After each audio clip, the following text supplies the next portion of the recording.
Gigisa tayo ng sibuyas. Papulahin natin yung malutong siya.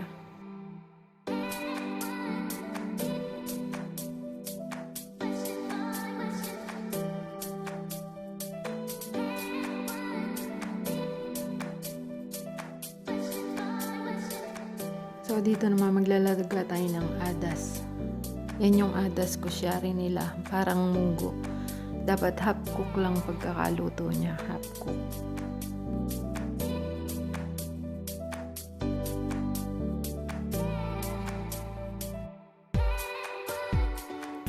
Yan, hanguin mo na siya. Ilagay mo siya sa yung salaan na may tissue para masipsip yung mantika. So, sa pinaggisahan ng sibuyas, iprito natin yung shera na tinatawag.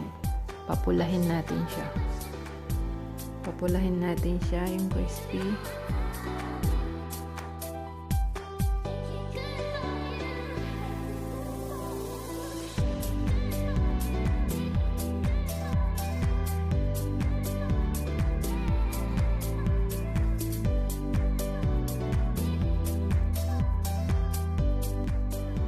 So yan, naalisin ko ibang mantika niya. Palitan ko siya ng 100 grams na butter. Yan, kailangan tunawin natin yung butter.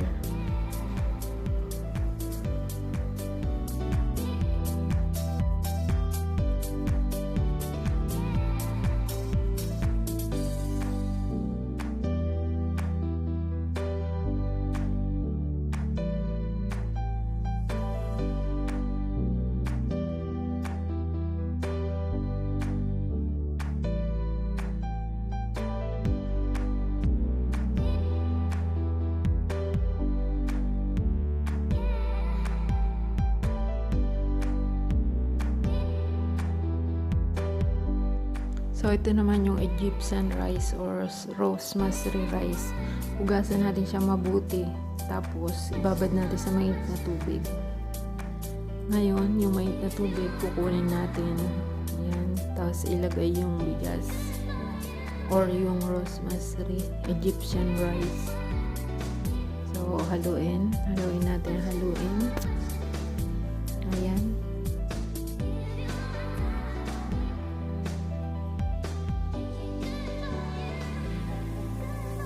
Low fire lang ang apoy niyan para hindi matuyo ka agad yung tubig.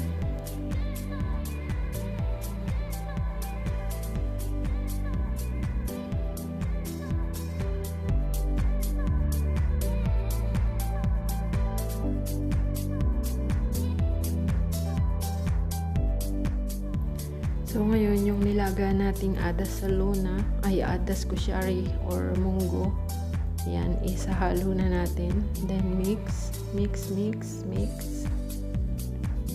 Hanggang sa ma-mix na ng husto. Ihalo siyang mabuti. Low fire lang to, low fire.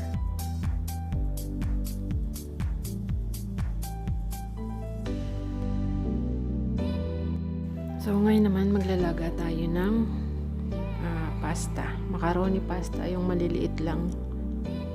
So, lagyan natin ng konting asin.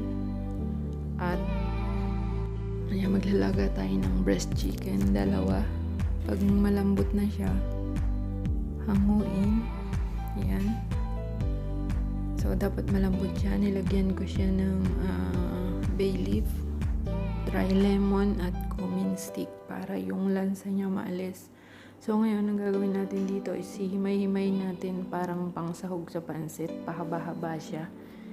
Himay natin ng pahaba. Ayan, nahimay ko na siya. So, gagawin natin ngayon, igigisa natin. Kailangan natin ng bawang sibuyas plus butter. Ayan, plus Maggi. So, sa mait na kawali, ilagay mo yung butter, sorry. Ayan, low fire lang, low fire. Lusawin mo yung butter. So, ilagay mo yung sibuyas. Yan, haluin mo lang ng konti. Pwede mo nang ilagay yung bawang. Half onion lang yan, tsaka 2 butil na bawang. Yan, halo-halo. Then, pwede na nating ilagay yung manok.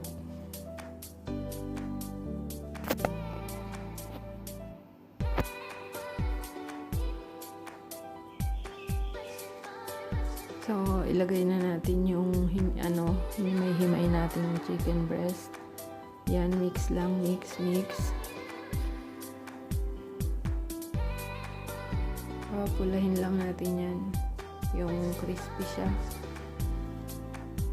So, lagyan natin siya ng Maggi or seasoning. Kung ano man yung seasoning na gusto mo. Depende sa lasa mo. Yan. So, mix lang siya. Hayaan natin hanggang sa pumula. Halo ng halo hanggang sa pumula. Maging crispy. Papaibabaw natin mamaya sa Kushiari. So, ayan, medyo mapula na siya. Konti pa. So, ayan, mapula na siya. Hanguin na. Itabi mo lang siya dun sa ibinusa mo na na sibuyas. Ayan, dapat ganyan sibuyas is golden brown, then crispy. Pang ibabaw natin yan mamaya. Parang toppings.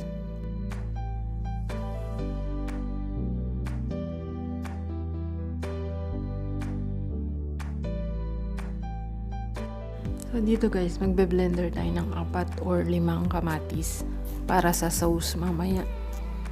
Ayan, blender siya hanggang sa madurog, pinong-pino. Gigisa natin yan mamaya.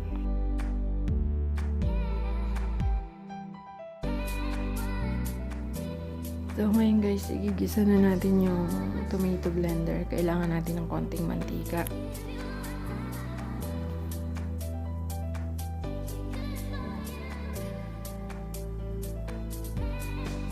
So, ilagay na natin bawang. Papulahin lang ng konti. And then, next yung sibuyas. Yan. Mix lang konti.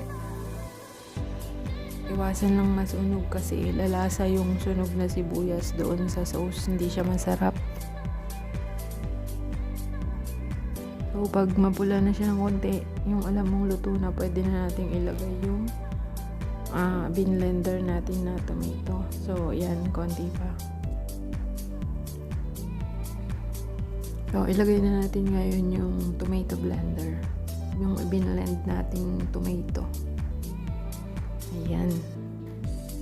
Papalaputin lang natin yan. Lalagyan lang natin ng seasoning. Depende sa'yo kung anong gusto mong seasoning. Kung ano yung nilalagay mo. So, yan yung mixed herbs, yung Arabic spices. Plus, konting paprika. Arabic spices, guys, is sabay-sabay na yan. Yan yung seasoning ko para siyang Maggi or magic. So, konting salt.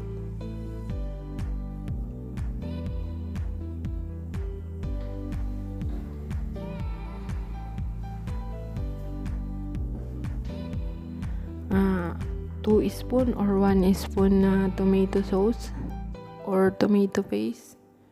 Depende pa rin sa'yo yan kung ano gusto mo ilagay para lang siya pumula. So, pag malapot na siya, lagay sa isang lalagyan. Konti pa, konti. Kailangan yung medyo sticky.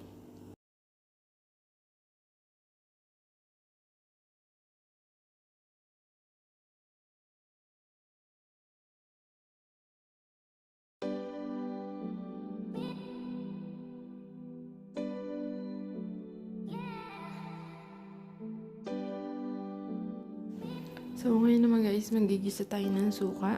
Konting bawang lang siya. Plus siling labuyo. Huwag masyadong mapula. Konting gisa lang. Kailangan may konting anghang yan. Siling labuyo. Mix lang siya ng konti. So, i-add na natin yung suka na may kaunting tubig. Depende sa lasa mo. Kung gusto mo sobrang asim, tubig at suka ilalagay natin. Ayan, may kasama na yung seasoning. Papakuluin lang natin ng konti yan. Sauce na rin nila yan.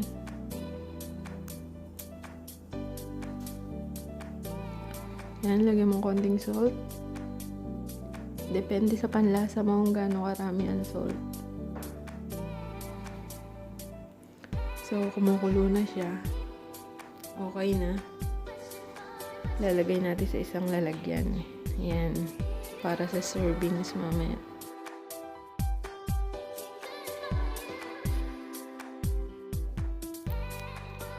So, ayan na siya. Medyo natuyo na yung tubig kanina. Lalagyan natin siya ngayon ng 3 to 4 cups na tubig. Yung tubig niya dapat mataas ng kaunti dun sa bigas. So, lalakasan lang ng konti yung apoy. Pag kumulo na, hinaan na siya. Hayaan nang maluto. Pag kulang yung tubig, pwede mo naman siya dagdagan. So, pag nahalo, lagyan natin ng Maggi or seasoning. Pwede namang salt lang din. Ayan, mix lang siya. Mix. Then, tatakpan natin. Hayaan natin kumulo. So, pag kumulo na siya guys, hinaan mo na yung apoy. Ayan, ganyan lang yung tubig niya. Depende sa takal ng bigas mo. So, takpan natin. So, ayan guys. Pagluto na yung rice masri. Rice masri with shera. Ayan, i-arrange na natin siya sa mela or dun sa kung ano may paglalagyan mo. Ayan, arrange mo siya. Pagluto na yung kanin, maayos. Ilagay natin doon sa mela or lalagyan. Ayan.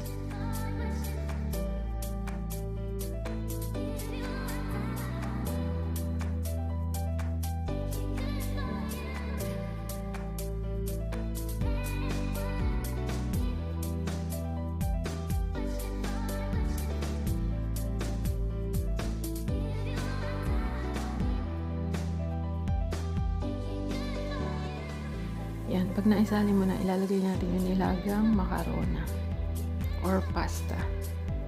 Yan, lagay mo siya sa ibabaw.